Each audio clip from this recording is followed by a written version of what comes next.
Ça faisait un bout de temps, je ne sais pas depuis combien de temps on n'avait pas joué à Chavant, mais c'est sûr que ça fait du bien, même si malheureusement il n'y a personne pour nous pousser derrière. Même si le stade est malheureusement vide et triste, ça reste quand même des matchs à domicile où on n'a pas envie de perdre parce que c'est notre forteresse.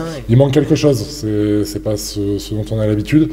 Maintenant, moi j'étais remplaçant ce week-end, pendant tout le temps où j'étais sur le bord du terrain, c'est vraiment particulier. J'ai l'impression de me retrouver en Cravo et de jouer avec les familles autour, quoi.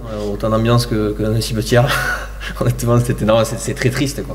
C'est très triste, mais ça fait bizarre. On dirait qu'il y a un silence pesant. On entend les joueurs, il n'y a pas de musique, il n'y a pas de bandas, il n'y a pas de gens heureux, festifs, d'odeur de merguez, tout ce qu'on aime aussi dans cet esprit rugby, quoi. Donc c'est vrai que c'était un peu lourd. Mais voilà, sur le terrain, eux, les copains étaient à la fête, donc ça a suffi à notre bonheur sur ce match-là.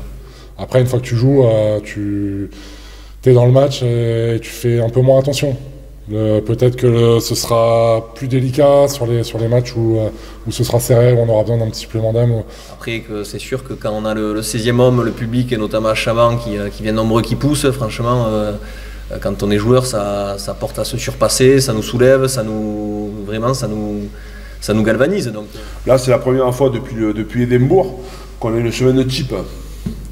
Depuis Édimbourg, mi-septembre. Donc voilà, ça nous permet de retrouver des automatismes, de se reconnecter sur le jeu. C'est pas parce que là on met 70 points que si derrière on fait un match moyen contre Bayonne, c'est toujours pareil, il faut toujours confirmer. Donc bien sûr que ce bloc là qu'on a ciblé, Agen, Bayonne et Castres, on pourra tirer des leçons après ces 3 matchs pour voir si vraiment notre saison est lancée et si on a bien rectifié le tir. Ça fait plaisir de voir... de voir des mecs qui se battent les uns pour les autres, de faire la passe parce que tu as confiance aux mecs, de jouer ensemble, de retrouver des sourires, c'était bien, quoi, c'était bien. On en avait besoin, c'était bien. Maintenant, évidemment, on sait Bayonne, ce ne sera pas le même niveau qu'Agen. On a commencé à les travailler. On sait qu'ils sont en forme, on sait qu'ils vont jouer, on sait que il va y avoir beaucoup de combats. Mais au contraire, on le prend plus comme une opportunité. Bayonne, c'est une équipe qui n'est pas facile à manœuvrer. Hein. Ils ont mis quand même 30 points à Agen. Donc c'est une équipe qui n'est pas facile à manœuvrer, qui est costaud devant, qui est structurée, organisée. La grande particularité de Bayonne, contrairement à beaucoup d'équipes en top 14, c'est une équipe qui est très joueuse. Et notamment qu'elle joue de loin. Donc on aura un match probablement spectaculaire. Bayonne, équipe très joueuse, qui tente beaucoup. Ils aiment bien ce jeu de mouvement, ça tape pas énormément.